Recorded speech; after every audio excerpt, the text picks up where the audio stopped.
श्रीगुरुभ्यो नमः। हरि ओम। श्रीमहागणाधिपतये नमः। श्रीमहासरस्वत्यै नमः। श्रीगुरुभ्यो नमः। हरि ओम। अस्मद्गुरुः विद्यानन्दनाथ गुरुचरणारविन्दाभ्यां नमो नमः। अस्मद्गुरुः काष्ठभगोत्सपवित्रं नारायणयतीश्वरच्छात्रं वन्दे दासकुटिस्थं कृतं रामायणदासस्वामिनं रामानुजदासस्वामिनं नमो नमः। वन्दे शम्भुममापतिं सुरगुरुं वन्दे जगत्कारणं वन्दे पन्नगभूषणं मृगधरं वन्दे पशूनां पतिं वन्दे सूर्यशशाङ्कवक्निनयनं वन्दे मुकुन्दप्रियं वन्दे भक्तजनाश्रयं च वरदं वन्दे शिवं शङ्करं श्रीमन्नामपयोदश्यामधरा भृल्लराम जगदभिराम रामा जनकाम महोद्धाम गुणस्थोम धाम दशरथ राम निराटवनाटमुలకు పోరాటం బిట్టుగలిగే పురుషోత్తముచే నారాటమిట్లు మానను ఘోరాట విలోలి భద్రకుంజరమునకున్ శ్రీరామ రామయనతును ఏ మానవుడైన గాలి ఏర్పడ మదిలో ఆరామ విభుని దలచిన కారాకులు దొర్లినట్లు కర్మము దొర్లున్. ఓం నమో భగవతే నారాయణాయ. ఓం నమో భగవతే వాసుదేవాయ. ఓంకార మంత్ర సంయుక్తం నిత్యం ధ్యాయంతి యోగినః కామదం మోక్షదం తస్మై ఓంకారాయ నమో నమః. నమస్తే దేవదేవేశ నమస్తే పరమేశ్వర నమస్తే వృషభారూఢ నకారాయ నమో నమః. మహాదేవం మహాత్మానం మహాపాతకనాశనం మహాపాపహరం వందే మకారాయ నమో నమః. శివం శాంతం జగన్నాథం లోకానుగ్రహకారణం శివమేకపరం నిత్యం శికారాయ నమో నమః. వాహనం వృషభో యస్య వాసుకీ కంఠభూషణం వామే శక్తిధరం వందే వకారాయ నమో నమః. యత్ర కుత్ర స్థితం దేవం సర్వవ్యాపినమీశ్వరం యల్లింగం పూజయేన్ నిత్యం యకారాయ నమో నమః. యక్కర్త జగతాం భర్త సంహర్త మహసాం నిధిః ప్రణమామి తమాదిత్యం బహిరంతస్తమోపహం. నేను 2025 సంవత్సరం సెప్టెంబర్ నెల 2వ రాశి వృషభ రాశి ఫలితాలు చెప్పుకుందాం. ఈ వృషభ రాశి ఎట్లా ఉందో చూద్దాం. ఈ వృషభ రాశి వాళ్ళు మానవ జన్మ ఎత్తిన వాళ్ళు అందరికీ కూడా చిన్నతనంలో విద్య రావాలి. చదువుకోవాలని తెలిస్తే ఎక్కడ ఆయన ఆడుకోకుండా వీళ్ళు ప్రాణాలు తీస్తున్నారు అని విసుక్కుంటారు. అట్లా విసుక్కోకుండా ఎవడైతే బాగా శ్రద్ధగా చదువు మీద ధ్యాస ఉండి చదువుకుంటాడో వాడు బాగా సంపాదించుకొని సుఖంగా బతుకుతాడు. సరే, చదువు అయిపోయిన తర్వాత ఉద్యోగం వస్తుందండి. ఉద్యోగం తర్వాత భార్య వస్తుంది. భార్య వచ్చిన తర్వాత వాహనం కావాలి. షికార్ అంటారు. షికారు అనే పదానికి అర్థం ఏంటంటే షీ అంటే ఆమె, కారు అంటే కారు. కారు మీద తిరగాలంటే షీ ఉండాలి. భార్య భర్త కలిసి కారు ఎక్కి తిరిగితే అది షికారు అవుతుందిట. పెళ్ళయింది, భార్య వచ్చింది, కారు కావాలి. కారు అక్కర్లేని వాడు ఎవరన్నా ఉన్నాడంటే లేడు, అందరికీ కారు కావాల్సిందే. నాకు 82 ఏళ్ళు వచ్చినాయి, నీ కారు కొనుక్కోలే. ఇప్పటికైనా కూడా కారు, సొంత కారు దొరికితే, కారు నడపడం నాకు చేత కాదు కానీ ఎప్పుడు ఉండి కారు నడిపేవాడు ఉంటే బా కారులో దిగుదారు నాకు కూడా ఉంది. నాకే కాదండి, మా మనవరాలకు ఒక కొడుకు పుట్టాడు, వాడు కూడా 24 గంటలు కారులో తిరగాలంటాడు. వాడు స్టీరింగ్ పట్టుకుంటాడు. కారు మీద ఆశ లేని వాళ్ళు లేడు. మధ్య తరగతి వాళ్ళంతా కూడా 2 వీలరో కారో కావాలి. సరే, పైవాళ్ళు ఉన్నారు పెద్దవాళ్ళు, వాళ్ళకి హెలికాప్టర్లు, సొంత ఫ్లైట్లు ఉన్నాయి. మరి మనిషికో ఫ్లైట్ ఉంది, కుటుంబానికి ఓ ఫ్లైటు. మరి ఇవన్నీ కూడా మానవుడికి ఆర్భాటాలు అంటారు. ఆర్భాటాలు అంటే గొప్పలు. ఎందుకంటే వీటన్నిటికంటే కూడానండి, ఒకప్పుడు పల్లెటూళ్ళలో తెల్లవారుజామున లేస్తే 2 ఏళ్ళకు పోవాలండి, చెంబుతో నీళ్లు పట్టుకుంటారు, బయలుదేరి పొలంలోకి వెళ్తారు. ఎవరి పొలంలోకి వెళ్ళరు, వాళ్ళ పొలంలోకి వెళ్తారు. వాళ్ళ పొలంలో కూర్చుంటే అది ఎరువు అవుతుందని వాళ్ళ ఆశ. కొంతమంది అయితే అయ్యా మా పొలంలోకి రా అనేవాళ్ళు ఉన్నారు. మరి అట్లా కనీసం 1 కిలోమీటర్ 2 కిలోమీటర్లు నడిచేవాళ్ళు. పొద్దున్నే నడిస్తే చంద్రుడు ఉదయించిన తర్వాత చల్లదనం ఆ గడ్డి చెట్లలో ఉంటుంది, నేల మీద. ఆ నీరు కనుక కాళ్ళకి తగిలితే సమస్త వ్యాధులు పోతాయిట. అందువల్ల మరి నడక ఎక్కువ పెట్టారు. మా నాన్న ఉద్యోగం చేసేవాడు, పోతుంటే అయ్యా బండి అయ్యా, రిక్షా అయ్యా అంటే, అయ్యా ఇంకా బండి ఎక్కే రోజులు రాలేదు, మన నరవాహనం ఎక్కే రోజులు రాలేదు, చివరికి నేను నరవాహనం ఎక్కుతాను, చివరి రోజు నన్ను మోస్తారు కానీ మనుషులు, నువ్వు ఇప్పుడు నా మోయుతులయ్యానని అనేవాడు. అంటే వాహనం ఎక్కడం కంటే తను నడిచి బాగా తిరగటం ఆరోగ్యానికి మంచిది. అందువల్ల కార్లు ఉన్నవాళ్ళు, విమానాలు ఉన్నవాళ్ళు, మరి హెలికాప్టర్లు ఉన్నవాళ్ళు రోజు వాకింగ్ చేయటం, గుంజలు తీయటం, బస్కీలు తీయటం, దండాలు తీయటం, గాలి పీల్చడం వదలటం, ఇవన్నీ కూడా చేసేది ఎందుకంటే మరి 9 రకాల నాళ్ళు నరాలు అంటారు. కాళ్ళ చేతులు, మరుడు, నడుము, మెడ, అన్ని నరాలు, అన్ని కండరాలు పనిచేయాలంటే ఎప్పుడు కూర్చొని ప్రయత్నం చేస్తే నాలాగా ఓ పెద్ద శుద్ధలాగా తయారవుతారు. కాబట్టి ప్రతివాళ్ళు కూడా ఎన్ని కార్లున్నా కారు కావాలి. భార్యా పిల్లలతో ఎక్కడికైనా దూరం వెళ్ళాల్సినప్పుడు, ఏ యాత్రకు వెళ్తే, లేకపోతే అత్తగారింటికి వెళ్తే, ఎవరంతా పెళ్ళికి పిలిస్తే అక్కడికి వెళ్తే కారు కావాలి. ఈ రాశి వాళ్ళకి కారు కొనుక్కోవటానికి మంచి సమయం. చాలా తొందరగా కారు కొనుక్కోవటానికి మంచి అవకాశం కనబడుతుంది. ఈ రాశి వాళ్ళకి కారు కొనుక్కోవటం కుదురుతుంది. కానీ మరి డ్రైవర్ లేకపోతే ఇబ్బంది, డ్రైవింగ్ రాకపోతే ఇంకా ఇబ్బంది. ముందు కారు కొనుక్కోదలుచుకున్న వాళ్ళు బాగా డ్రైవింగ్ నేర్చుకోవాలి. ఎక్కడైనా సరే కారు నడపగలిగిన శక్తి గల వాళ్ళే కారు కొనుక్కోవాలి. అది తెలిసి కూడా కారు కొనుక్కోని వాళ్ళు ఎవరైతే ఉంటారో వాళ్ళు చతికిలబడిపోతారు. కారు యాక్సిడెంట్ అవుతుంది, దెబ్బలు తగులుతాయి. కాబట్టి మానవుడికి సూర్య చంద్రులు ఇద్దరు కూడా బాగుంటారు. తర్వాత ఈ రాశి వాళ్ళకి వివాహం కావడానికి బాగుందని చెప్పా కదా, కాలసర్ప దోషం, కుజ దోషం, షష్టాష్టకాలు, ఇవి అడ్డాలు లేకుండా ఉండాలి. ఇట్లా ఉంటే వివాహం చేసుకుంటానికి చాలా బాగుంది. ఈ రాశి వాళ్ళకు కూడా వివాహం సాగుతుంది.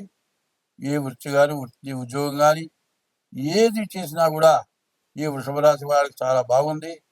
కాబట్టి ఈ రాశి వాళ్ళు బాగుంది కదా అని ఊరుకోవద్దు. ఎందుకంటే వృషభ రాశి అంటే కృత్తిక 2, 3, 4 పాదాలు, రోహిణి 1, 2, 3, 4 పాదాలు, మృగశిర 1, 2 పాదాలు, ఈ రాశి వాళ్ళే మృగశిర నక్షత్ర జాతకులు. వాళ్ళు ముందుగా సూతగా ఉన్నటువంటి కారును దేన్నో బయట పెట్టుకొని ఆ గుడ్డలు విడిచేసి శుద్ధమైన గుడ్డలు కడుక్కోవాలి, గుడ్డలు కొనుక్కోవాలి, శుద్ధంగా ఉండాలి. మరి జాతకం చూసుకోవాలి, జాతకంలో ఏ గ్రహాలు బాగుండలేదో వాటికి తగిన శాంతి చేసుకోవాలి. పైన గోచారం అంటే ఏమిటంటే డేట్ ఆఫ్ బర్త్, నెల, తారీఖు, సంవత్సరం, టైమును బట్టి వచ్చేది గోచారం. తర్వాత నక్షత్రాలు బట్టి వచ్చేది గోచారం. మరి పుట్టిన టైమును బట్టి వచ్చేది లగ్నం. గోచారం, గ్రహచారం. ఏదో ఎల్లయ్య పుల్లయ్య లేకపోతే మా తాత పేరు దేవుడి పేరు పెట్టి ఇది నా రాశి అంటే సరిపోదు. కాబట్టి ఈ రాశి వాళ్ళు మరి 2 పనులు అవుతాయి. వ్యాపారం కావాలి, చదువు కావాలి, ఉద్యోగం కావాలి, విదేశాలకు వెళ్ళాలి, ఏ రోగాలు లేకుండా ఉండాలి. అట్లా ఉండాలి అంటే మీ డేట్ ఆఫ్ బర్త్ ద్వారా కానీ హస్త సాముద్రిక ద్వారా కానీ తగిన ఫీజు కట్టి మీ జాతకం చూపించుకోవాలి. అట్లా చూపించుకోవాలంటే మా ఫోన్ నెంబర్ 7801071946, రెండో నెంబరు 630630061241. ఈ 2 నెంబర్లలో ఏ నెంబర్కి ఫోన్ చేసినా నేను మాట్లాడతాను. మీ జాతకానికి తగిన ఫీజు ఇచ్చి జాతకం చెప్పించుకొని దానికి ఏదైనా దోషాలుంటే చేయాలంటే మేము చేస్తాం, చేయించుకొని సుఖ సంతోషాలతో ఉండాలి. స్వస్తి. మార్చి 30వ తారీఖు సంవత్సరాది పండుగ రోజున 6 గ్రహాలు ఒక చోట చేరినాయి. షడ్గ్రహ కూటమి చేరింది. దీనివల్ల రకరకాలైన సమస్యలు, రకరకాలైన బాధలు, మరి ప్రకృతి తాండవం, ప్రకృతి విపత్తులు ఇవన్నీ కూడా జరుగుతాయి. అందరం బాధపడతాం. ఇదంతా ఎందుకు జరుగుతుంది అంటే ఒకప్పుడు పుణ్యమే ఎక్కువగా ఉండేది. పాపం హరించడానికి అన్నదానం చేసేవాళ్ళు. ప్రతి ఇంటి ముందు కూడా ఒక అరుగు, అక్కడ ఒక చెట్టు, బాగా చెట్టు పెరిగి ఆ అరుగు మీద కూర్చున్న వాళ్ళకి నీడనిచ్చేది. అటువంటి అరుగులు ఎందుకు వేసేవాళ్ళంటే మధ్యాహ్నం తను భోజనం చేసే టైంకి ఎవరైనా అతిథి వస్తే ఆయన శ్రీ మహావిష్ణువుతో సమానమని, ఎవరైనా వస్తారేమో అని ఎదురు చూసి గృహస్థ అయినటువంటి వాడు, గృహస్థ అంటే వివాహం చేసుకొని భార్య పిల్లలతో ఉన్నటువంటి వాడిని గృహస్థు అంటారు. అటువంటి గృహస్థు కనీసం వాకిట్లోకి వెళ్ళి చూచి ఆ అరుగు మీద ఎవరన్నా కూర్చున్నారేమో చూచి, ప్రతి వాళ్ళు కూడా పూర్వం పల్లెటూళ్ళల్లో కానీ బస్తీలో కానీ ఇంటి ముందు సింహద్వారానికి బయట గేటుకి ఈ పక్క ఆ పక్క అరుగు, ఈ పక్క ఆ పక్క ఒక చెట్టు ఉండేది. అయితే గృహస్థైనటువంటి వాడు ఎప్పుడు కూడా ఎవరికైనా పెట్టి తను తినాలి. మరి ఎవరు దొరకబోతే మూగ జీవాలు ఉన్నాయి, కుక్కలు, ఆవులు, మరి సాత్విక జీవరాశి. గోవు సాత్విక జీవరాశి. అదే కాదు, దాని నుంచి ప్రాణవాయువు వస్తుంది. మరి ఆ ఆవు ఉన్న చోట ఎటువంటి క్షుద్ర జీవాలు, పాములు, తేళ్లు ఇట్లాంటివన్నీ కూడా రాకుండా ఉంటాయి. అందుకోసమని ఆవులను మేపటం, ఆవులకి ఆహారం పెట్టడం. తను తినబోయే ముందు వాకిట్లోకి వెళ్ళి ఎవరైనా సరాసరి వచ్చి అన్నం పెట్టమంటే లేదనే ప్రసక్తి లేదు. అట్లా కాదు, బయటికి పోతే ఆ రోజుల్లో బస్సులు, రైళ్ళు, మరి ఇట్లాంటివి లేవు, కార్లు, సైకిళ్ళు, మరి 2 వీలర్స్ లేవు. ఒక ఊరి నుంచి ఒక ఊరికి నడిచి ప్రయాణం చేసేవాళ్ళు. అట్లా వస్తుండగా మరి 20 కిలోమీటర్లు, 30 కిలోమీటర్లు బయలుదేరి నడిచి ఒక ఊరి నుంచి ఒక ఊరికి వెళ్ళేవాడు.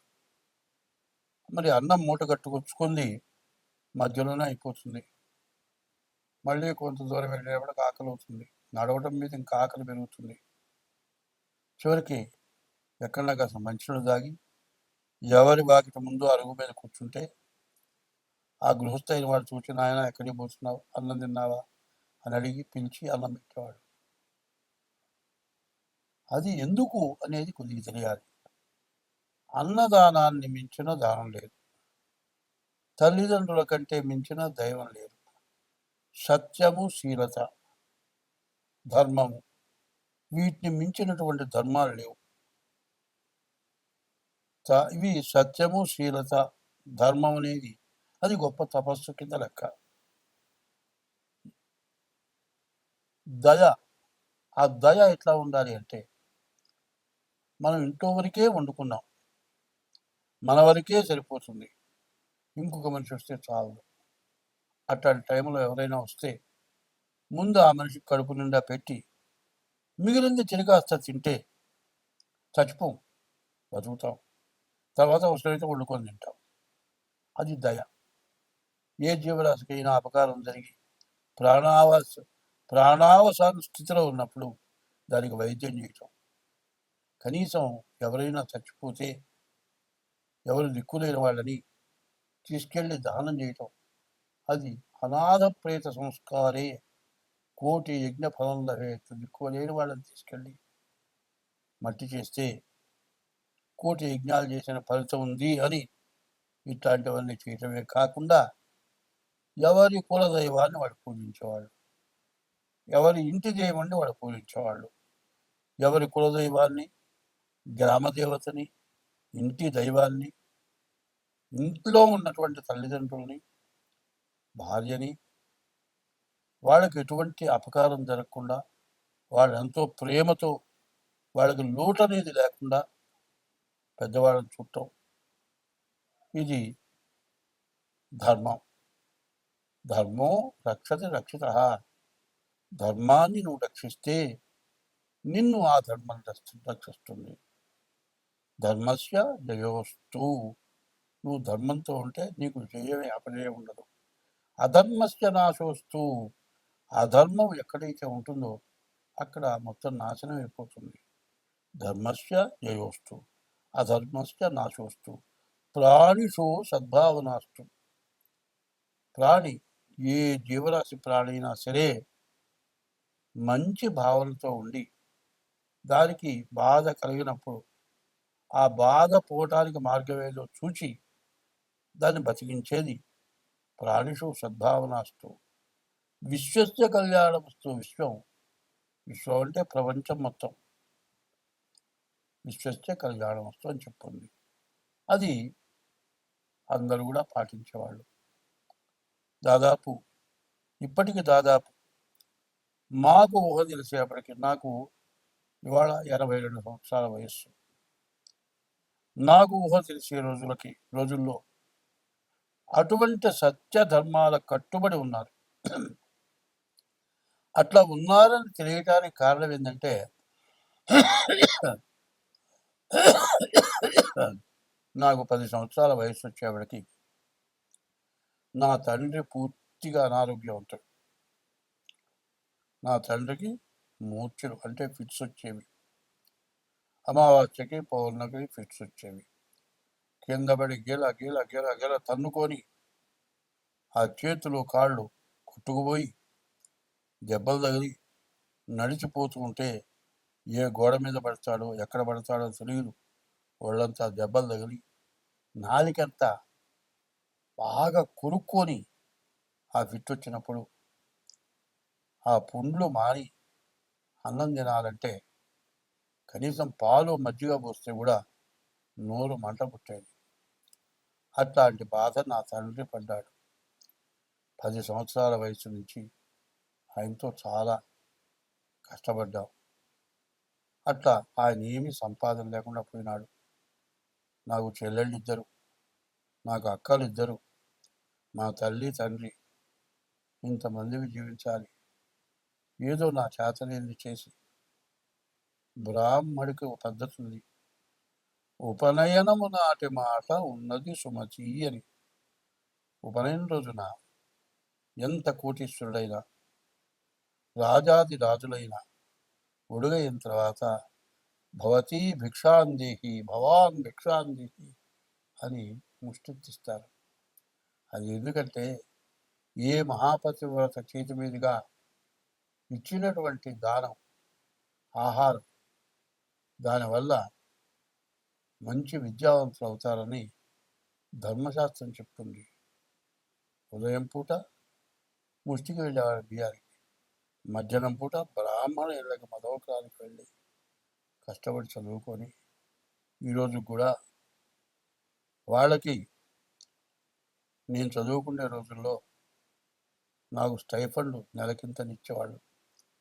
అట్లా వాళ్ళంతా ఇస్తే నా కుటుంబాన్ని పోషించుకొని నేను చదువుకొని మరి కుటుంబానికి చాలనంత సంపాదన వచ్చిందాకా చదువుకొని కనీసం అప్పుడు నాకు 300 వచ్చేవి, స్టైఫండ్ ఇచ్చేది. అందరి ఇంటిని కొంతమంది ఇచ్చేవాళ్ళు. 150 రూపాయల ఆదాయం రాగానే నేను మీ దగ్గర తీసుకోనంటే ఒక ఆయన పిలిచి, ఎలా నీకు ఎంత వస్తుందిరా అంటే నాకు 150 వస్తుందండి సంపాదన. మరి మేము ఇచ్చేది ఎంత వస్తుందంటే 300 వస్తుంది.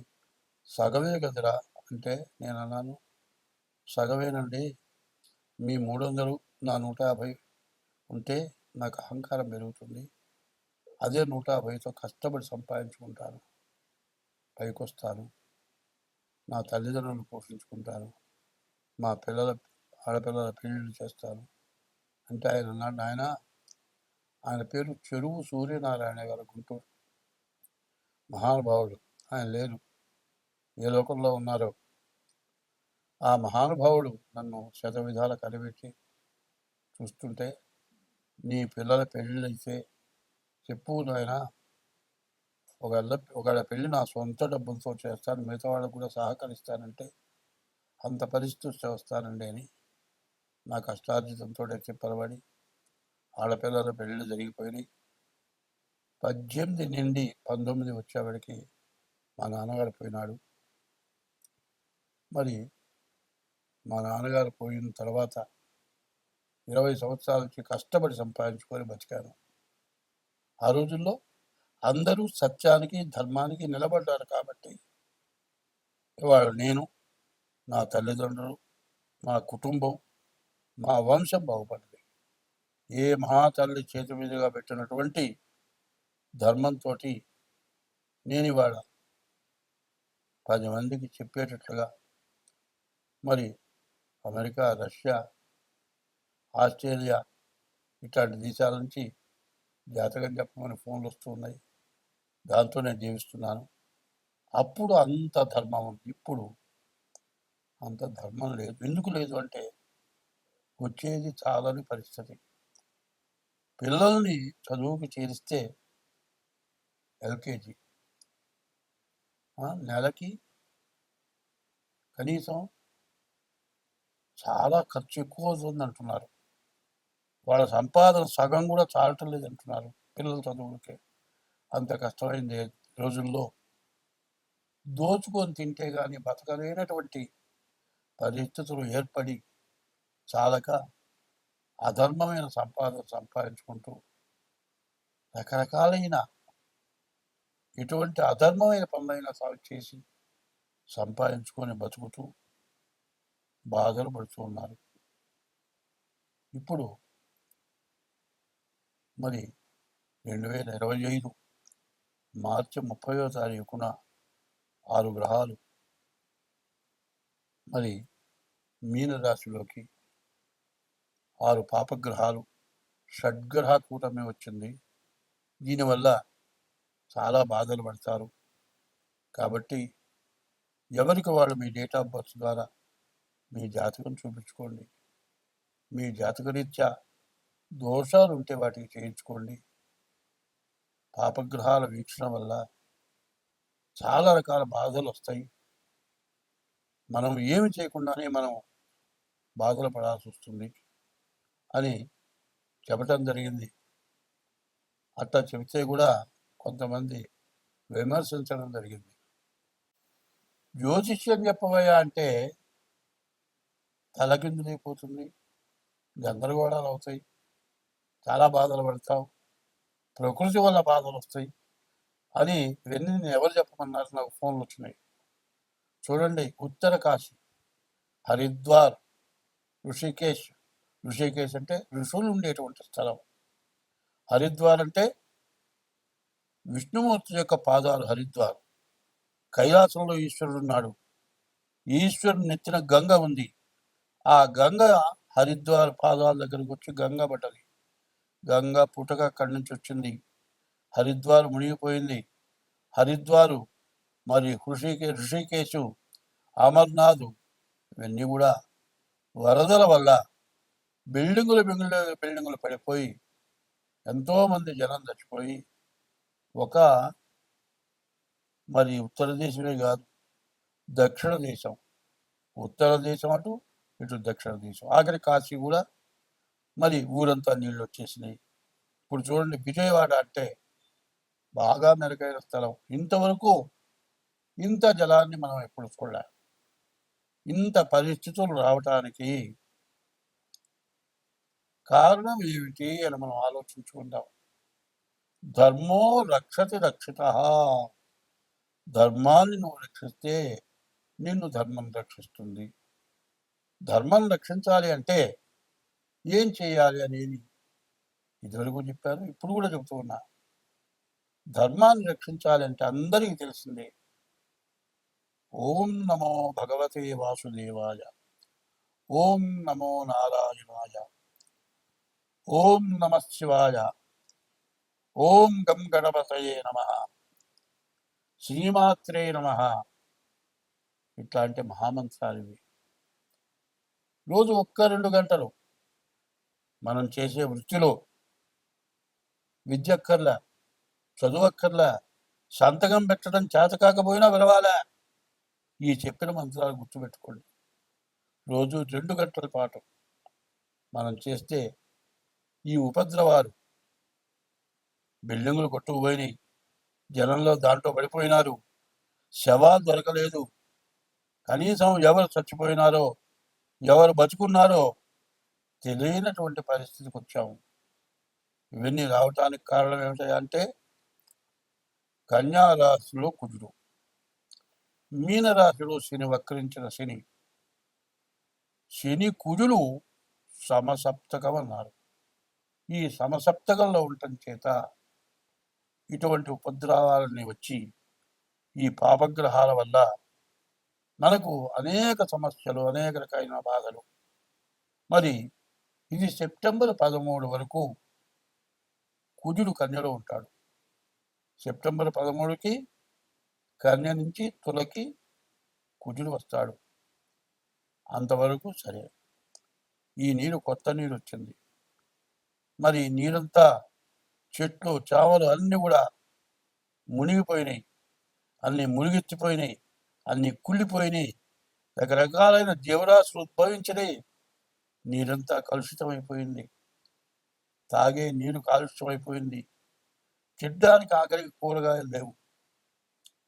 ఎంత కష్టాల్లో మనం ఉన్నాం. ఒక్కసారి నమస్కారం చేసి చెబుతున్నాను, నన్ను విమర్శించబాకండి, బాగా ఆలోచించండి. ఎందుకంటే ఈ సమసప్తమంలో శని కుజులు ఉండటం చేత ఇట్లాంటి బాధలు, విపరీతమైన బాధలు వచ్చినాయి. దీన్ని నేనే కాదు, చాలామంది పెద్దవాళ్ళు చెప్పారు.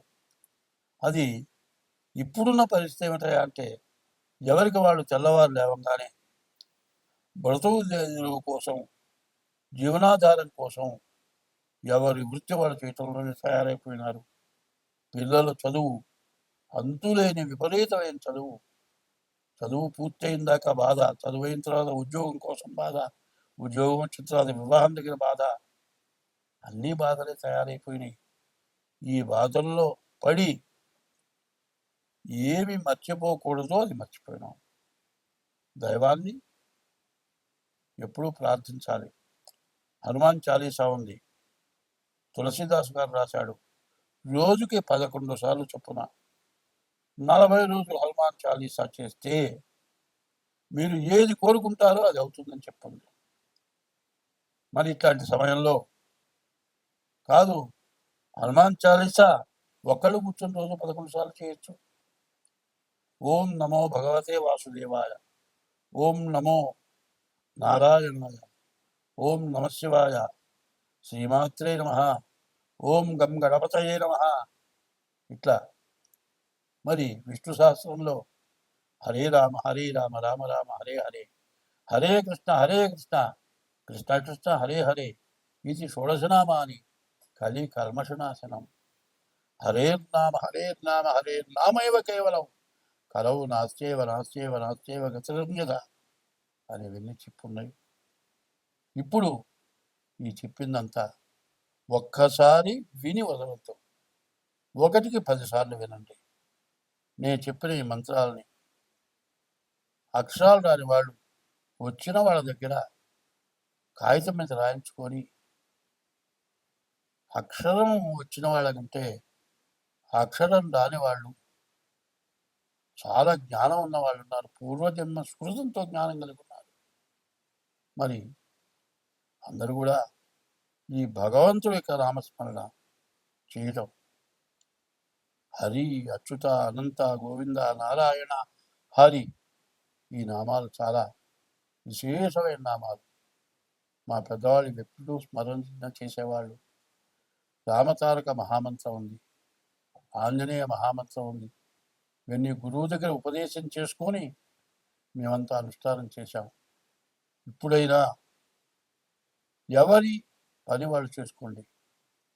కనీసం తెల్లవారుజామున 1 గంట ముందు, సూర్యోదయానికి ముందు లేవండి. నేను చెప్పిన మంత్రాల్లో మీకు ఇష్టమైన మంత్రం 1-2 గంటలు స్మరించండి. కళ్ళు మూసుకొని 2 ఆలోచన లేకుండా చేయండి. మనకున్నటువంటి మరి సెప్టెంబర్ 13 దాకా ఈ వరదలు పెరిగిపోయి ఇప్పుడు ఇండియా అయిపోయింది, పాకిస్తాన్ కొట్టుకుపోతుంది అంటున్నారు. ప్రపంచ దేశాలని కూడా అల్లకల్లోలమయ్యే పరిస్థితులు కనబడుతున్నాయి. కాబట్టి అందరం బాగుండాలి, శత్రువుని మంచిగా చూడాలి. ఒక మాట చెప్పింది, ఉపకారికి ఉపకారము విపరీతముగా దుసేయ వివరింపంగా, అపకారికి ఉపకారము నెపమెన్నక చేయువాడు నేర్పరి సుమతి అనుంది. అట్లా చేయటం. తర్వాత మృతియును జీవనంబునివి మేదిని లోపల జీవకోటికి సతతము సంభవించు సహజం విధి. చోర హుతాశ సర్ప సంహతులను దప్పి ఆకటను పంచతనందడి ఎట్టి జీవుడున్ వేతలను పూర్వపుణ్య బల వేదనలొందుచుకుందునిప్పుడు.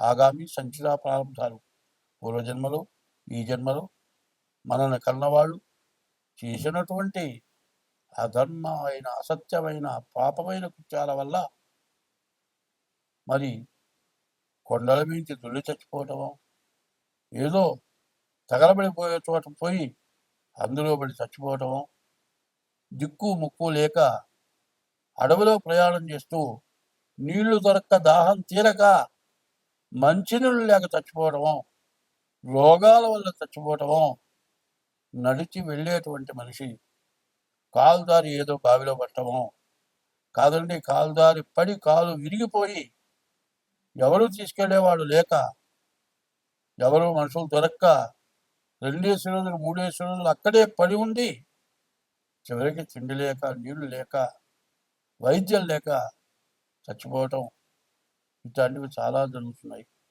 ఇవన్నీ ఎందుకు? నీవు పూర్వజన్మలో, ఈ జన్మలో నీవు చేసుకున్న పాపాల వల్ల జరుగుతున్నాయి. ఇటువంటి పాపాలన్నీ కూడా హరించిపోవాలి అంటే ఇదివరకు జర్మనీ కర్పూరం అని వచ్చేది. ఇంతలా ముద్ద కర్పూరం పళ్ళల్లో పెట్టి వెలిగిస్తే మొత్తం నీరైపోయేది. కిలోమీటర్ దూరం చల్లదనం వచ్చేది. ఆ కర్పూరం మొత్తం నీరైపోయి కరిగిపోయేది. అట్లా సమస్త పాపాలు కూడా హరించుకుపోతాయి. మనం రోజు తింటున్నాం, 3 పూట్ల తింటున్నాం. తిన్నదని తిన్నట్టు అరిగిపోయి హరించుకుపోతుంది. ఎంత తిన్నా అయిపోతూనే ఉంది. అట్లాగే సముద్రాలు ఎండిపోతున్నాయి, కానీ జలుబుకి ముక్కులు మాత్రం ఎండిపోవట్లే. ఎంత తిన్నా ఈ కడుపులో ఆహారం జీర్ణమైపోతుంది. ఎంత సంపాదించినా, ఎంత తిన్నా ఈ పొట్టకి తిండి. మరి జీర్ణించుకోలేకపోయినా ఇట్లాంటి వరదల వల్ల కానీ, కాలుష్యాల వల్ల కానీ జలుబు, దగ్గు, జ్వరం ఇటువంటివి వస్తున్నాయి. మరి ఇవన్నీ పోవాలి అంటే భగవంతుడి యొక్క నామస్మరణ ఎవరికి వాడు చేయటం. ఏదైనా కొంతమంది కలిసి తిండి యాగము, రుద్రయాగము, లేకపోతే శతచండి యాగము, మహారుద్ర యాగము, సుదర్శన హోమము, ఇట్లా భాద్రపదం గణపతి హోమము ఇట్లాంటివి జరగటానికి ప్రోద్బలం ఇచ్చి అందరూ బాగుండాలి, మనం బాగుండాలి, ప్రతి జీవరాశి బాగుండాలి. ఇటువంటి సదుద్దేశంతో అందరూ కూడా కలిసికట్టుగా ఉండటమే కాక ప్రత్యేకించి మీ డేట్ ఆఫ్ బర్త్ ద్వారా కానీ, మీ హస్త సాముద్రిక ద్వారా కానీ మాకు కూడా తినటానికి నోరుంది, మరి హరించుకుంటానికి పొట్ట ఉంది. దీనికోసం మేము కూడా జీవించాలి కాబట్టి తగిన ఫీజు చెల్లించి మీ జాతకాలు చూపించుకోండి. మీ జాతకాల్లో ఉన్న దోషాలు ఏమన్నా ఉంటే, దానికి పరిహారాలు ఏమన్నా ఉంటే చెప్పడం చేయించడం కూడా జరుగుతుంది. మీరు ఎట్లా చేసుకోవాలి అనుకునేటట్లయితే మా ఫోన్ నెంబర్ 7801071946 ఇదొక నెంబరు, 6300061241 ఈ నెంబరు. ఈ 2 నెంబర్లలో ఏ నెంబర్కైనా ఫోన్ చేసి మాతో సంప్రదించి తగిన ఫీజు చెల్లించి మీ జాతకం చెప్పించుకొని ఈ కష్ట సమయం నుంచి అందరం బయటపడాలి అనే ఉద్దేశంతో చెబుతూ ఉన్నది. దీన్ని అందరూ కూడా శ్రద్ధతో విని నేను చెప్పింది ఏమన్నా తప్పులు ఉంటే తప్పులుగా భావించొద్దు, ఒప్పులుగా తీసుకోండి. హంస నీలక్షీర న్యాయం అన్నారు. హంస పాలల్లో నీళ్లు కలిపితే నీళ్లు వదిలేసి పాలు తీసుకుంటుందట. ఇప్పుడు అట్లాగే నేను చెప్పిన దాంట్లో నీళ్లు లాగా పనికిరానివి తప్పుడు మాటలు, ఎవరన్నా బాధ పెట్టే మాటలు ఉంటే వాటిని వదిలేసి నేను చెప్పే మాటలు ఏమైనా మంచి ఉంటే ఆ మంచిని మాత్రం తీసుకోండి, ఆ మంచిని అవలంబించండి. మీరు బాగుంటారు, నేను బాగుంటాను, అందరం బాగుంటాం, దేశం బాగుంటుంది. స్వస్తి.